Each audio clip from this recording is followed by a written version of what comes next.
Chers amis, après avoir contemplé le soleil, l'eau, l'air, la terre, les plantes et les animaux, nous voilà en présence du mystère qui est le nôtre, celui de l'humanité.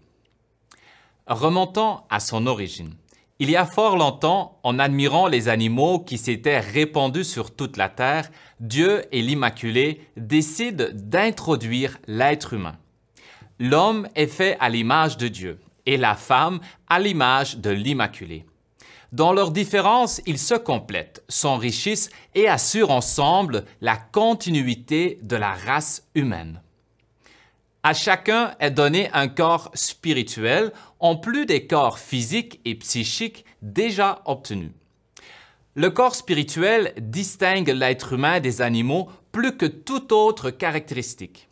Par le corps spirituel, il peut prendre des décisions éclairées, être en contact avec Dieu et se laisser transformer par son amour.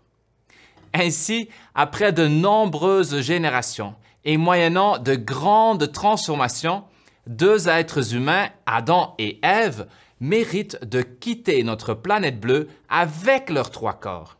Et voilà qu'ils montent au premier ciel, le paradis terrestre.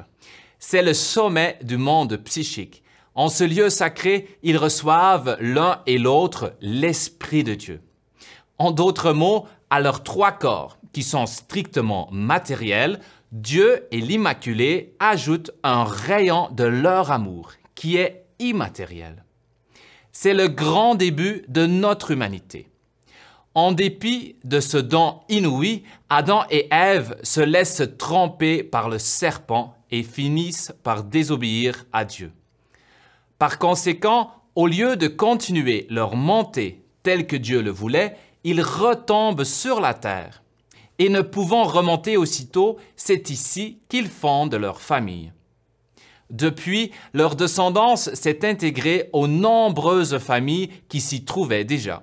Et tranquillement, au fil des siècles, les peuples se sont formés. Au bord de l'eau, dans le désert, sur la plaine ou en forêt, là où il y a de la neige et là où il n'y en a pas, en petits villages ou en grandes villes, aujourd'hui, l'humanité est présente sur tous les continents de la Terre. Elle a appris à cultiver les végétaux et à apprivoiser les animaux. D'une invention à l'autre, à l'aide de la science et de la médecine, l'humanité a réussi à assurer de mieux en mieux sa survie et ses conditions de vie. Au cours de ce long cheminement, Dieu a suscité un peu partout des prophètes ou des sages inspirés pour guider les peuples vers la lumière du royaume à venir, dans ses dimensions célestes et terrestres. Un peuple en particulier, le peuple hébreu, a été choisi par Dieu et l'Immaculée pour se donner un fils, Jésus-Christ. Il fut appelé à réparer la faute d'Adam et à rétablir les êtres humains sur le chemin de l'éternité. À l'aide des apôtres, des premiers chrétiens et de tant d'autres âmes, la bonne nouvelle de la rédemption et les enseignements de l'Évangile se sont répandus à un grand nombre de peuples. Presque 2000 ans plus tard, après l'avènement de Jésus, Dieu et l'Immaculée ont choisi au sein du peuple québécois une jeune fille, Marie-Paul, cette fois-ci pour réparer la faute d'Ève et faire advenir sur la terre le royaume terrestre. Pour le moment, la bonne nouvelle de la co-rédemption et les enseignements de vie d'amour sont encore très peu connus. Nous sommes les tout premiers à croire en Marie-Paul et sa mission. Ce n'est que le début, car l'œuvre de Marie-Paul, qui ne fait qu'une avec l'œuvre de Jésus, est destinée à rejoindre tous les peuples. Si nous avons grande hâte de partager ces trésors, il ne faut pas oublier que nous aurons aussi de belles choses à apprendre des autres. Marie-Paul nous le confirme. Et quand ce sera l'heure d'établir la communauté de la Dame de tous les peuples à l'échelle du monde, Marie-Paul a précisé qu'il nous faudra accueillir les peuples dans le respect de leurs différentes religions, donc sans leur imposer notre foi. Il s'agira de découvrir ensemble, sous le regard de Marie-Paul, les voies nouvelles que Dieu et l'Immaculée ont tracées pour l'avenir commun de l'humanité. À l'intérieur de la liturgie de l'Église de Jean, nous sommes déjà engagés sur l'une des voies nouvelles par le moyen du patrimoine spirituel de l'humanité tel que inspiré par le roi d'Église. Il s'agit d'un ensemble de textes qui témoignent de la richesse spirituelle des peuples qui ne sont pas, comme nous, toujours chrétiens dans leur origine. Ainsi, nous avons appris à connaître la sagesse de Heakasapa, un Sioux Lakota. Nous avons fait connaissance de la belle simplicité de Tukaram, un sage hindou. Nous fut présenté un écrit lumineux attribué à Siddhartha Gautama, appelé le Bouddha. Nous avons également pu découvrir un texte inspirant du Coran, le livre sacré des musulmans. Ceux-ci sont représentés une deuxième fois dans l'actuel patrimoine par le grand mystique Mansur al-Ahlash. Et plus près de nous, sur le plan de la foi, il y eut un texte de l'un des plus célèbres pasteurs baptistes, Martin Luther King.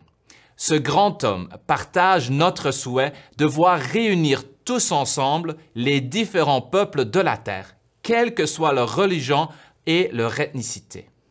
Le souhait de Martin Luther King sera réalisé, et cela grâce à Marie-Paul. Elle est la dame de tous les peuples, à qui Dieu a confié la tâche de réunir tous les peuples en une seule communauté. Tout au long de sa vie, Marie-Paul a eu des visions de ces temps futurs, où elle jouera un rôle central. Elle s'est vue plus d'une fois debout sur la terre, comme sur l'image de la dame de tous les peuples.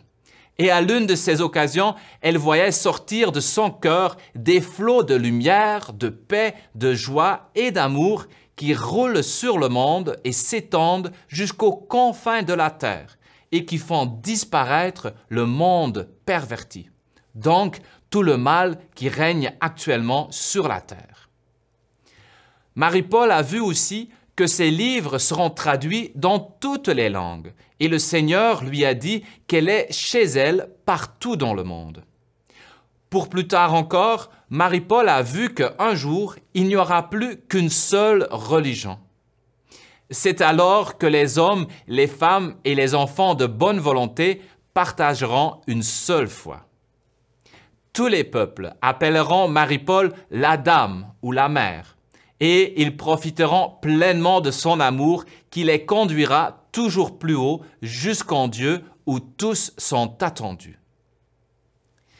Chers amis, l'humanité est le couronnement de toute la création.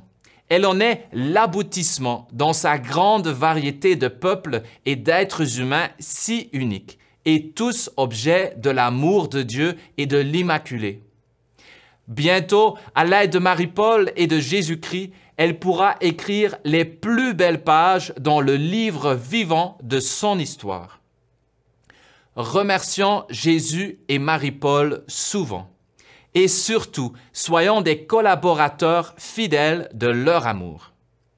Maintenant, avec joie, je vous donne ma bénédiction.